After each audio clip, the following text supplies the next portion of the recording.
صاحب البيت ده بناه من الزبالة، الحيطان، الفرش، الديكور والأرضيات كله من الزبالة.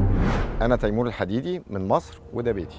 عنده أغرب، أجمل وأريح بيت. بس إيه العالم ده؟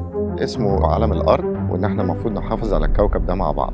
بقى يلف يجمع المخلفات من كل حتة، بدل الطوب بكسر خرسانة، بدل السيراميك بكسر رخام، وبدل الشبابيك بكاوتش عجل.